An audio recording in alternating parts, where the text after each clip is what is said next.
बाबा का संविधान इस देश के अंदर ना होता तो एक ब्राह्मण समाज की लड़की भारत की प्रधानमंत्री ना बनती। पंडित नेहरू कभी भी नहीं बना सकते थे उसको प्रधानमंत्री।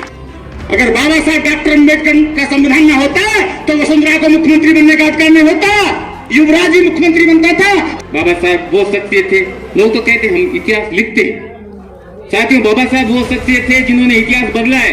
बराक ओबामा को एक गरीब का बेटा, वाल्मीकि का बेटा, रेगर का बेटा, कुम्हार का बेटा, नाई का बेटा, दर्जी का बेटा आज वो लाल बत्ती में चलता है तो ये मेरे बाबा की देन है, भारतीय संविधान की देन है। हाथ में जो मोबाइल है और आप सबकी जो जेब में पेन है वो बाबा साहब की देन है, वो बाबा साहब की देन है।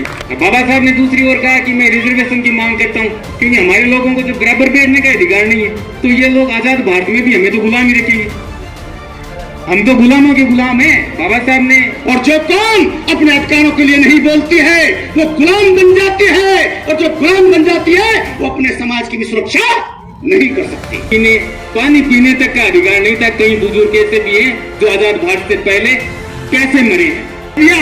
ये अछूत है, ये अछूत है, इसको पढ़ने का अधिकार नहीं है, अपवित्र हो जाएगा, हम नहीं पढ़ा सकते। मिस्टर अम्बेडकर, मैं नेहरू के यहाँ गया वो सो रहे थे, गांधी जी के यहाँ गया सो रहे थे, पटेल सो रहे थे, शास्त्री सो रहे थे। आखिर क्या बात है कि आप मध्य रात्रि को भी जाग रहे हो? बाबा साहब के जो शब्द उस पर गौर करना। बाबा साहब ने कहा उनका समाज जाग रहा है इसलिए वो सो रहे हैं और मेरा समाज सो रहा है इसलिए मैं जाग रहा हूँ। साथियों बहुत बड़ी बात थी। सुनीता विलियम वैज्ञानिक 50 लाख हजार किलोमीटर दूर तक ऊपर हुई आई, कोई ऊपर 5 स्टार होटल नहीं है कि उसमें कोई बैठा है तुम्हारा कंप्यूटर लेके कि नीचे शरीफ खान, लतीफ खान, हनीफ खान, लल्लू राम, फट्टू राम, दिनेश कुमार, सुभाष क्या कर रहा है? कुछ नहीं है, फाका ही फाका, खाली खाली है। अब्दुल कलाम आजाद वैज्ञानिक, वो भी चांद पर हथौड़ा लेके चले गए, तो खूब छेने हथौड़ा चलाया, वहां भी ऑक्सीजन नहीं मिली। अगर संसार में अगर ऊपर वाला है तो ये है ऊपर वाला। और मैं एक चीज बताऊं, इसको उसकी खुराक नहीं खिलाते। जानते इसकी खुराक क्या है? जो बाबा साहब ने कही है, शिक्षा रूपी पढ़ाई लिखाई, सामाजिक, राजनीतिक, भौतिक, आध्यात्मिक, ये 5 प्रकार का ज्ञान रूपी खाना जो लड़का, जो लड़की, जो बूढ़िया इस ऊपर वाले को, कंप्यूटर को 5 प्रकार का खाना खिला देता है, उसका एक कंप्यूटर काम करने लगता है। कोई IG, DIG, SP, MLA, MP, minister, अच्छा ठेकेदार, कॉन्ट्रैक्टर, मैनेजर बनता है। और जिस ऊपर वाले को अच्छा खाना नहीं खिलाता, शिक्षा रूपी गुटखा, बीड़ी, पान, तंबाकू, ढोला मारू पिलाता रहता है, वो दूसरों के सामने कहता है आप में है। दरिया की कसम, मौजों की कसम, ये ताना वाना बदलेगा, तुम खुद को बदलो, खुद को बदलो, तभी तो जमाना बदले। भारत है ये गॉडसे का भारत नहीं है, ये सावरकर का भारत नहीं है, ये नफरत पैदा करने वालों का भारत नहीं है, ये भाईचारा पैदा करने वालों का भारत है। नर और नारी को समानता का अधिकार दिलाने का भारत है। खलबली न्यूज चैनल में आपका हार्दिक स्वागत है। सुजानगढ़ में डॉक्टर भीमराव अंबेडकर जयंती के उपलक्ष्य में काफी जगह समारोह का आयोजन किया गया, जिसमें रेगर यूथ क्लब द्वारा रविदास आश्रम के पास रात्रि को प्रतिभा सम्मान समारोह किया गया। रेगर समाज के युवाओं के द्वारा समाज में एक नई पहल की गई, जिसमें समाज के होनहार विद्यार्थी व सरकारी पद पर चयनित युवाओं का सम्मान किया गया और यह संदेश दिया कि जीवन को सफल बनाने के लिए हमें शिक्षा का ग्रहण करना चाहिए। इस प्रोग्राम के मुख्य अतिथि के रूप में बाबूलाल कुलदीप, रईस अहमद, सुजाराम डाबरिया, एडवोकेट तिलक मेघवाड़, बद्रीराम मेघवाड़, तरुण श्योता आदि मौजूद रहे। मुख्य वक्ता रईस अहमद, बाबूलाल कुलदीप, तिलक मेघवाड़ ने उद्बोधन दिया। उन्होंने उद्बोधन देते हुए ये बताया, बाबा साहब का जीवन संघर्षों के साथ बीता है। बाबा साहब ने सर्व समाज व सर्व हितों में कार्य किए हैं। इस प्रोग्राम को सफल बनाने में राधेश्याम मंडावरिया, सुभाष सिंगारिया, चंद्रकांत सुहासिया, कपिल तुनगरिया, देवेंद्र तुनगरिया, गोपाल फलवाड़िया, अमित सुहासिया, जीतू टूनवाल व रेगर समाज के सभी युवाओं का सहयोग रहा। जयंती हम जन्मदिवस के रूप में मना रहे हैं। इस कार्यक्रम के मुख्य अतिथि के रूप में रईस अहमद, हमारे शिवानियुक्त प्राचार्य सुजाराम जी डाबरिया साहब, हमारे सुहासिया, बद्रीराम जी मेघवाल, हमारे वकील साहब तिलोक जी वकील साहब, मेरे साथी पार्षद तरुण श्योता, सभी समाज के बुजुर्गों, जवान साथियों, माताओं और बहनों, सबसे पहले मैं यूथ क्लब रेगर समाज के युवाओं को 35 साल के इतिहास में रेगर समाज में जो आज जो हमारे बेटी बेटियों को शिक्षा के प्रति जो उनका रुझान है और उनको प्रशस्ति पत्र देकर सम्मान किया है, मैं उनका बहुत बहुत आभार। और भीमराव अम्बेडकर साहब के इस जन्म दिवस पर एक बहुत बड़ी पहल की है जो अपने आप में एक अमिट छाप है और इससे समाज को विकास की और शिक्षा की गति मिलेगी। बताया वो कैसे पढ़े, कितना उनके साथ जुल्म हुआ, कैसे वो उसको उनको लोकसभा में किस तरह से जाने के लिए रोका गया, हराया गया, पूरे विस्तार से सन 1950 में हमारा संविधान लागू हुआ। 73 साल में उनको कम जानकारी है संविधान के बारे में और भीमराव अम्बेडकर साहब के बारे में पूर्णतः हर व्यक्ति जानता है। पूरा विस्तार से रईस अहमद साहब ने, वकील साहब ने, पूर्व वक्ताओं ने बताया। डॉक्टर भीमराव अम्बेडकर साहब चाहते तो वो एकदम आराम की जिंदगी से आ जा सकते थे, विदेशों में बंगले लेकर रह सकते थे, लेकिन जिस तरह हिंदुस्तान की जनता और दलितों की जो दशा और दिशा थी उनको सोचकर उन्होंने सोचा कि मेरा जीवन तो ईमानदारी और रही से जी लूंगा, लेकिन जो हिंदुस्तान की, उन्होंने ये सोचकर अपने जीवन को इस जनता के लिए न्यौछावर किया और अपने सब कुछ करते हमें संविधान में अपने को जो सुविधा की है। क्या अम्बेडकर साहब की जो उन्होंने सोचा था, उन्होंने जो ये विचार किया था, कैसा क्या उस पर हम विचार करते हैं। उन्होंने ये सोचा था कि मैं एक व्यक्ति, मेरे गरीब भाइयों को, दलितों को मैं एक व्यक्ति इतना सब कुछ दे सकता हूँ, तो 73 साल के बाद में करोड़ों अनुयायी हैं वो सब अम्बेडकर बनकर मेरे लिए। लेकिन ये बात आज जो अम्बेडकर साहब की आत्मा वो रो रही होगी, वो सोच रहे होंगे कि जब मैंने 73 साल पहले जिस हिंदुस्तान को जिस स्थिति में छोड़ा था उससे भी का लाभ ले लिया, नौकरी लग गया, मैं पार्षद बन गया, कोई लेक्चरर बन गया, तो मैं और मेरा परिवार शिक्षित हो गया, पड़ोस जाए धाड़ में, मुझे कोई लेना देना नहीं है। अगर अम्बेडकर साहब ऐसा सोचते तो हिंदुस्तान आजाद नहीं होता। और हमें दलितों को जो आज हम बड़ी बड़ी बातें कर रहे हैं, जो गाड़ियों में घूम रहे हैं, जो ऐश और आराम की जिंदगी जी रहे हैं, वो कोई हमारे बुजुर्गों की मेहनत तो कर भीमराव जी को जाता है। तो मैं लंबी नहीं बात करते हुए मैं यही कहूंगा कि मैं एक पार्षद हूँ, एक सक्षम हूँ, या कोई बड़ा अफसर है या कोई बड़ा उद्योगपति है तो उसका धर्म बनता है तो उसका भी फर्ज बनता है कि मेरे पड़ोस में अगर गरीब बेटी है, मेरा बेटा गरीब है और वो पढ़ने में असमर्थ है, तो मेरा भी धर्म बनता है कि वो कलेक्टर कैसे बने, उसकी फीस की मैं कैसे फीस दूं। अगर हमारे परिवार में, हमारे समाज में कोई गरीब बेटी है और वह परिवार असमर्थ है और उस बेटी का विवाह करने में असमर्थ है, तो असली अनुयायी तभी बनोगे कि उस बेटी का विवाह हम समाज के लोग मिलजुल कर और उस बेटी को विदा करें, तभी अम्बेडकर क्यों नहीं है मैं बन गया। अरे अगर ये संविधान नहीं होता, ये आरक्षण नहीं होता, जो आज मैं पार्षद के रूप में बोल रहा हूँ, हो सकता है मुझे मनोनीत पार्षद बनाने का भी अधिकार नहीं मिलता, हमें अधिकार नहीं मिलता। हमें जो गाड़ियां घूमते बताई, मैं युवाओं को इस बात, डॉक्टर अम्बेडकर के संविधान के अंदर इस लेडीज को भी, हमारी बहनों को भी आईजी, डीआईजी, कलेक्टर, लाल बत्ती में चलने का अधिकार है। ये बाबा साहब डॉक्टर अम्बेडकर के संविधान ने दिया है। इसलिए बाबा साहब डॉक्टर अम्बेडकर का संविधान, ये बाबा साहब डॉक्टर अम्बेडकर की मूर्ति को हम क्यों मानते हैं, मसीहा क्यों मानते हैं कि नारी को आज जींस की पैंट में चलने का, पहनने का अधिकार दिया है, तो बाबा साहब ने दिया है, ये गीता और कुरान ने नहीं दिया है।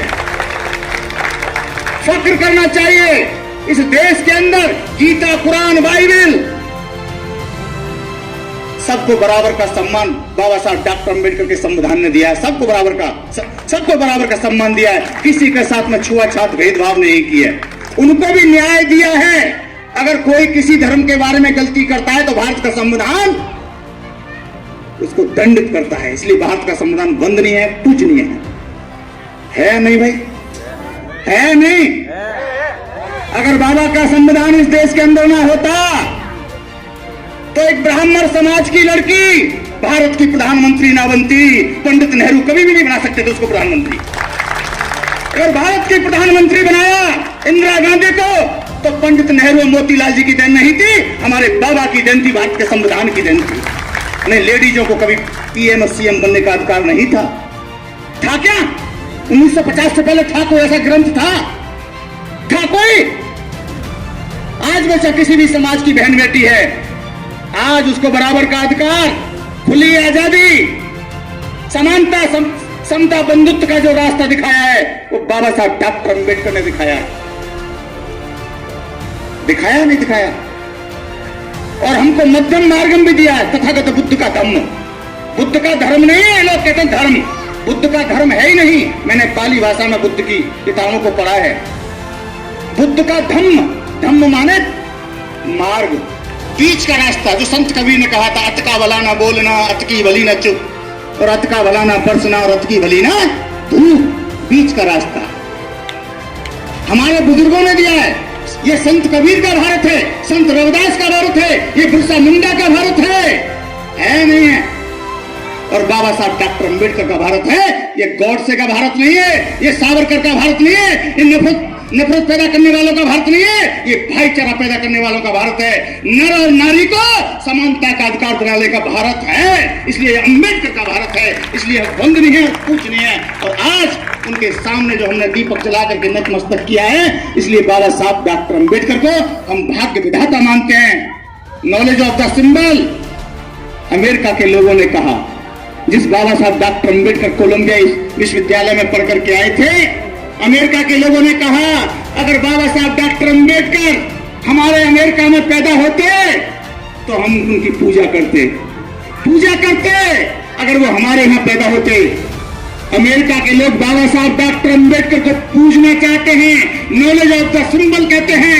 लंदन के लोग पूजना चाहते हैं बाबा साहब डॉक्टर अंबेडकर को, नॉलेज ऑफ द सिंबल कहते हैं। लेकिन बड़े दुख की बात है, जिस देश के अंदर बाबा साहब डॉक्टर अंबेडकर का जन्म हुआ है, आज उनकी मूर्तियों से भी नफरत पैदा है नहीं है?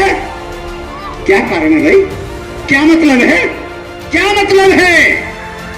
बराबर का संविधान में ताकत दी है। अगर बाबा साहब डॉक्टर अंबेडकर का संविधान में होता तो वसुंधरा को मुख्यमंत्री बनने का अधिकार नहीं होता। युवराज जी मुख्यमंत्री बनता था, चाहे वो अंधा हो धृष्टराज की तरह, नाबालिग हो पृथ्वीराज चौहान की तरह, और विकलांग क्यों ना हो, वो विकलांग क्यों ना हो पृथ्वीराज चौहान की तरह, और नाबालिग क्यों ना हो उदय सिंह की तरह। युवराज को यह अधिकार था, राजकुमार को भी नहीं था, रानी पुत्रों को भी राजा बनने का अधिकार नहीं था, लेडीज को तो बनने का अधिकार था ही नहीं। आज ये जो बराबर का अधिकार मान सम्मान मिला है, ये बाबा साहब डॉक्टर अंबेडकर की देन है। और जो आप अच्छे अच्छे मकान बना करके बैठे हो, रास्ते में कोट पैंट टाई पहन के चलते हो, कॉलर ऊंचे करके चलते हो, ये तुम्हारे बाबा की देन है। इसलिए आज का दिन मुझसे कुछ भाई कह रहे थे, मैं रुका हुआ था जिस रूम में, मुझसे कुछ भाई कह रहे थे, मलिक साहब महाराष्ट्र में बाबा साहब डॉक्टर अंबेडकर का जन्मदिन बहुत अच्छे तरीके से मनाते हैं, यहां क्यों नहीं? यहां क्यों नहीं? मैंने कहा भाई आप क्या हो कि मैं एडवोकेट हूं। उन्होंने मुझसे यह सवाल किया, मैं ये बताओ 1950 से पहले तुम एडवोकेट बन सकते थे? आज ये जो काले कपड़े पहन करके आए हो, टाई लगा करके, आज जो अच्छे लिबास में आए हो, गाड़ी में बैठ करके आए हो, ये किसने दिया है? और जब आज उनका जन्मदिन है तो आपको खुशी होनी चाहिए नहीं होनी चाहिए? होनी चाहिए नहीं होनी चाहिए? यूं करके झांकने लगे। आज के दिन आपको अपनी पॉकेट में से पैसा निकाल करके अपने घरों में दीपक जलाने चाहिए। दीपक यही नहीं जलना चाहिए। आज ये प्रकाश का दिन है। दीपक का मतलब प्रकाश। बाबा साहब डॉक्टर अंबेडकर ने अंधकार से प्रकाश में बदल दिया पूरे भारत को। एक गरीब का बेटा, वाल्मीकि का बेटा, रैगर का बेटा, कुम्हार का बेटा, नाई का बेटा, दर्जी का बेटा, आज वो लाल बत्ती में चलता है तो ये मेरे बाबा की देन है, भारतीय संविधान की देन है नहीं? हाथ उठा के बताओ युवाओं, डरो मत, डरो मत, अपने अधिकारों को पहचानो। बाबा साहब डॉक्टर अंबेडकर के संविधान में आपको अपने बोलने का अधिकार है। और जो कौम अपने अधिकारों के लिए नहीं बोलती है वो गुलाम बन जाती है, और जो गुलाम बन जाती है वो अपने समाज की भी सुरक्षा नहीं कर सकती। बाबा साहब डॉक्टर अंबेडकर ने 1952 के अंदर आपके लिए विधि मंत्रालय में त्याग पत्र मार दिया था, लात मार दी थी, मुझे नहीं चाहिए ऐसा विधि मंत्रालय। बाबा साहब डॉक्टर अंबेडकर वो थे। अगर इस देश के अंदर अंग्रेज ना होते तो बाबा साहब डॉक्टर अंबेडकर को आगे बढ़ने का अधिकार ना मिलता। लोग तो अंग्रेजों को गालियां देते हैं, मैं कहता हूं बाबा साहब डॉक्टर अंबेडकर को अंग्रेजों की मेहरबानी से पढ़ाया गया, वरना इस देश के अंदर बाबा साहब डॉक्टर अंबेडकर को पढ़ने का मौका नहीं मिलता।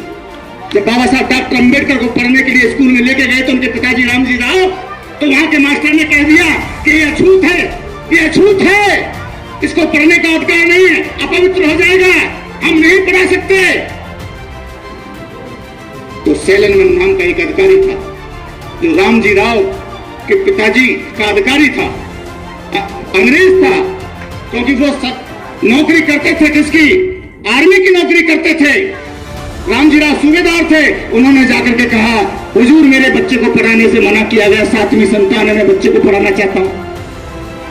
अच्छा मैं पढ़ना चाहता हूं, क्या बात है कि मास्टर मना करता है, ये कहता है ये झूठ है, अछूत है, हमारा ये नष्ट हो जाएगा, वो नष्ट हो जाएगा, सब बाहर निकालो। उसने कहा इस मास्टर को बुलाओ, क्योंकि अंग्रेजों की हुकूमत थी, अंग्रेजों का शासन था, हुकूमत थी, हुकूमत में ताकत होती, उसने बुलाओ उसको। हुक्मरान की बात मानी जाती है, हुक्मरान जाति के साथ में कभी अत्याचार नहीं होता, बलात्कार नहीं होता, गुलामों के साथ में होता है। इसलिए बाबा साहब ने कहा था अपने जीते जी, ए मेरे समाज के लोगों, अपनी दीवारों पे लिख दो कि तुम्हें एक दिन इस देश का शासक बनना है, हुक्मरान समाज बनना है। ये भी बाबा साहब ने कहा। उसने कहा बुलाइए, उसको मास्टर को बुलाया गया कि हाँ भाई पंडित जी क्या बात है, क्यों नहीं पढ़ाते? कि सर हमारे तो धर्म ग्रंथ में लिखा है कि इनको पढ़ने का अधिकार नहीं है। फिर लिखा या नहीं लिखा, लेकिन मेरे पास एक अधिकार है कि मैं तुझे जरूर सस्पेंड कर दूंगा, टर्मिनेट कर दूंगा, जेल में डलवा दूंगा। बोलो हुजूर ऐसा मत करना, मेरे छोटे छोटे बच्चे को इसको तो पढ़ा दूंगा, लेकिन मेरी 3 शर्तें हैं। क्या शर्तें हैं तेरी? पहली शर्त यह है कि ये बच्चा घोटू से नीचे पहन करके, कपड़ा पहन करके नहीं आएगा भीमराव। दूसरा, ये बच्चा भीमराव स्कूल में एंट्री नहीं करेगा, जहां और बच्चों के जूते चप्पल उतरते हैं वहीं बैठेगा, दूर से ही देखता रहेगा, लिखता रहेगा ब्लैक बोर्ड पर। तीसरा, अगर इसको पानी की प्यास लगेगी, शिद्दत होगी पानी पीने की, तो इसको स्कूल का चपरासी बांस की नली में पानी डालेगा, ऊपर से पिलाएगा, ये मटके को टच नहीं कर सकता, ये ऐसा करके पिएगा। अगर ये तीनों शर्त मंजूर हो तो हुजूर में पढ़ा दूंगा। अंग्रेज को तो गुस्सा आ गया, तो अंग्रेज मानवतावादी थे, इस बात में विश्वास नहीं करते थे। उन्होंने कहा अच्छा ऐसा करेगा तू इंसान के साथ में? लेकिन रामजी राव जी ने कहा हुजूर मैं टकराव में नहीं पढ़ना चाहता हूँ, मैं तो अपने बच्चे को पढ़ाना चाहता हूँ, मुझे सारी शर्त मंजूर है, मेरा बच्चा पढ़ेगा। और उन्होंने सारी शर्त मंजूर की। कितने परेशानी में पड़े बाबा साहब डॉक्टर अंबेडकर। आज तुम्हारे साथ में इतना नहीं होता, लेकिन तुम पढ़ने से महरूम हो रहे हो। और वो कितने बड़े गर्व होना चाहिए, BA, MA, LLB, LLD, director, JP, Mumbai, PhD, इतनी सारी डिग्रियां जर्मन, जापान, लंदन, अमेरिका से लेकर के आए। जब भारत का संविधान लिखा गया, अगर भारत का संविधान ना लिखा होता तो मुझे भी यहाँ बोलने का अधिकार ना होता। बात तो बहुत है भाई, मेरी कुछ बात समझ में आवे, थारे माथे में टच हुए ना हमें। ये जो 50 किलो का शरीर है ना, इस 50 किलो के शरीर पर ये ऊपर है, ये शरीर का स्वामी है, ये भगवान है, इसके ऊपर कुछ नहीं है। तुम सोचते ना ऊपर कुछ है, कुछ नहीं है।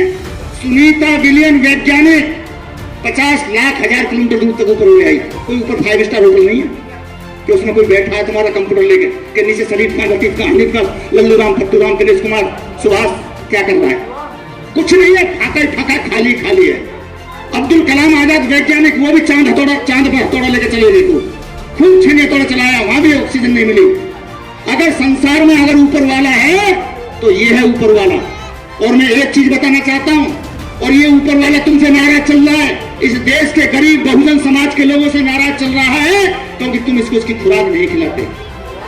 जानते हो इसकी खुराक क्या है? जो बाबा साहब ने कही है, शिक्षा रूपी पढ़ाई लिखाई, सामाजिक, राजनीतिक, भौतिक, आध्यात्मिक, ये 5 प्रकार का ज्ञान रूपी खाना।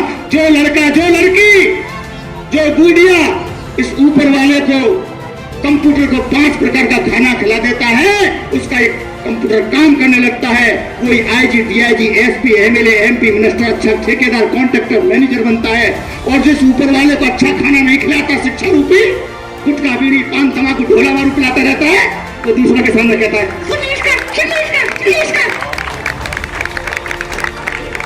गलती आप में है। दरिया की कसम, मौजों की कसम, ये ताना वाना बदलेगा, तुम खुद को बदलो, तभी तो जमाना बदलेगा। जय भीम, जय भारत, नमो बुद्धाय। पहले तो मैं बाबा साहब अम्बेडकर जयंती की आप सबको बधाई देता हूँ, मंगल कामनाएं ज्ञापित करता हूँ।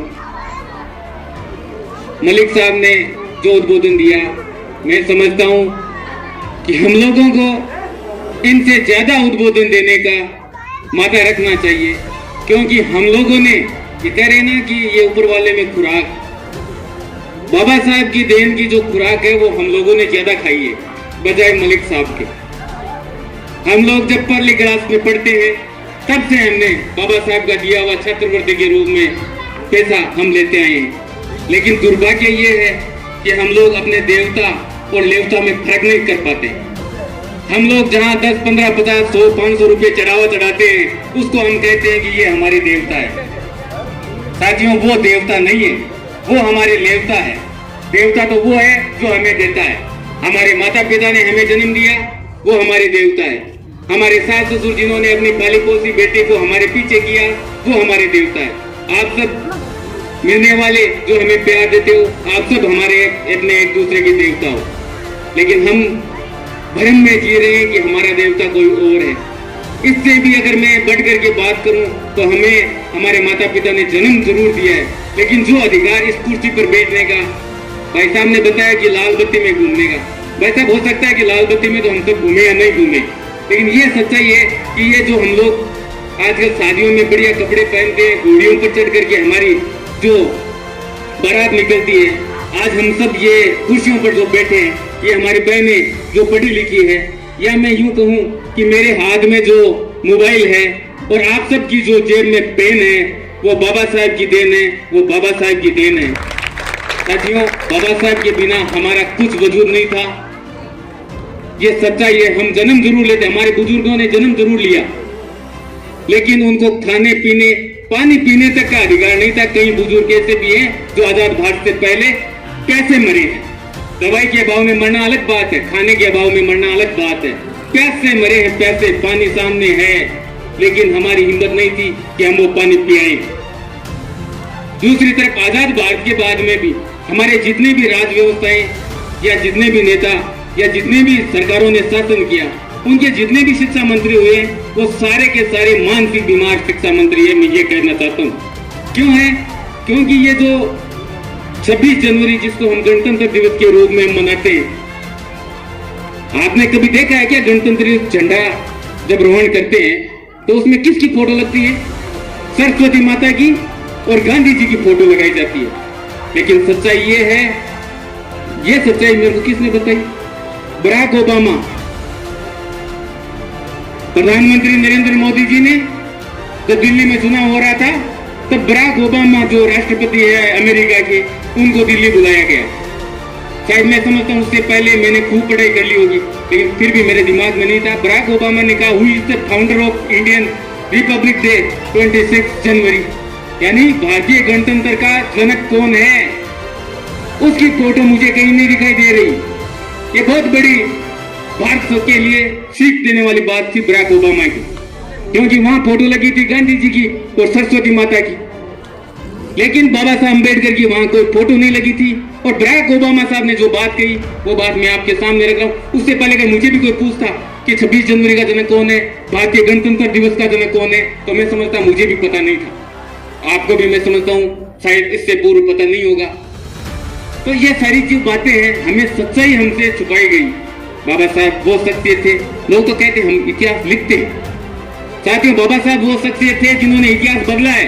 बराक ओबामा साहब ने कहा था कि मैं सूर्यकांति विश्व ज्ञान का प्रतीक, मैं बाबा साहब को नॉलेज ऑफ सिंबल की पदवी देके जाता हूँ, और उन्होंने बाबा साहब डॉक्टर अम्बेडकर साहब के नाम नॉलेज ऑफ सिंबल, पूरी दुनिया में ज्ञान सूर्य के नाम की उपाधि इनको मिली। लो, हम तो कहते हैं ये सब भारत रत्न है, लेकिन दुनिया इनको भारत रत्न नहीं विश्व रत्न के रूप में मानती जानती है। साथियों, हमें जरूरत है धर्म को समझने की, मानने की जरूरत नहीं है। जिस दिन हम धर्म को समझने लग जाएंगे उस दिन अपना दोस्त और दुश्मन को पहचानने लग जाएंगे। हमें अगर पढ़ना है किसी को, हमें अगर पूछना है, हमें अगर सीखना है, तो हमें हमारे जितने भी महापुरुष संत रविदास जी है, बाबा साहब अम्बेडकर है, कबीर साहिब है, महात्मा ज्योतिबा फुले है, सावित्रीबाई फुले है, हमें इनका अध्ययन करने की आवश्यकता है। साथियों, बाकी एक बात मैं बाबा साहब की बताना चाहूंगा। ये साइमन कमीशन जब रिजर्वेशन का मामला आया था तब भारतीय कई लोगों ने ये कहा कि साहब ये चुड़े चमार तेली तंबोली ये बराबर थोड़ी बैठेंगे, हमारी जो व्यवस्था है हम तो वैसे चलाएंगे। और इनके लिए आरक्षण, ये लोग वहां असेंबली में भारतीय संसद पंचायत में बैठेंगे, हम इसको बर्दाश्त नहीं करते। और बाबा साहब ने दूसरी ओर कहा कि मैं रिजर्वेशन की मांग करता हूं क्योंकि हमारे लोगों को जो बराबर बैठने का अधिकार नहीं है, तो ये लोग आजाद भारत में भी हमें तो गुलाम ही रखेंगे, हम तो गुलामों के गुलाम हैं। बाबा साहब ने इंग्लैंड की जो संसद में जो बात रखी कि हम तो गुलामों के गुलाम हैं, साहब आप इनको तो आजाद कर जाओगे लेकिन हम तो गुलाम के गुलाम ही रहेंगे। तब साइमन कमीशन की एक टीम भारत में सर्वे करने आई। उस समय नेहरू जी के घर गई, पंडित नेहरू जी के घर। तो साइमन कमीशन की टीम ने देखा, पूछा कि नेहरू जी हैं, तो उसके नौकर ने कहा साहब पंडित जी तो सो रहे हैं। वहां से निकल करके वो महात्मा गांधी के घर गए, पूछा गांधी जी, बोले साहब सो रहे, पटेल साहब सो रहे, शास्त्री जी सो रहे। अंत में जब उनको लगा कि बाबा साहब डॉक्टर अंबेडकर साहब के पास चलते हैं, बाबा साहब के घर गए और टीम ने देखा तो बाबा साहब कुछ लिख पढ़ रहे थे। टाइम हुआ होगा कोई 1:30-2 बजे का। साइमन कमीशन की टीम ने पूछा मिस्टर अंबेडकर, मैं नेहरू के यहाँ गया, वो सो रहे थे, गांधी जी के यहाँ गया, सो रहे थे, पटेल सो रहे थे, शास्त्री सो रहे थे, अच्छा क्या बात है कि आप मध्य रात्रि को भी जाग रहे हो? बाबा साहब के जो शब्द उस पर गौर करना। बाबा साहब ने कहा उनका समाज जाग रहा है इसलिए वो सो रहे हैं और मेरा समाज सो रहा है इसलिए मैं जाग रहा हूँ। साथियों बहुत बड़ी बात थी। बाबा साहब उस समय अगर नहीं जागते तो मैं समझता हूँ कि आप कुर्सियों पर नहीं बैठे होते। ये मेरी बहनें जो जींस पैंट पहन के आजादी से घूम रही है ना, ये नहीं होती। मेरे हाथ में मोबाइल और आपकी जेब में पेन नहीं होता। ये जो देन है ये बाबा साहब की देन है, मुझे बोलने का अवसर दिया। मैं समस्त मंचासीन आयोजनकर्ताओं का हार्दिक की गहराई से आभार व्यक्त करता हूँ और पुनः आप सबको बाबा साहब अम्बेडकर जयंती की मंगल कामनाएं ज्ञापित करता हूँ। बहुत बहुत आभार।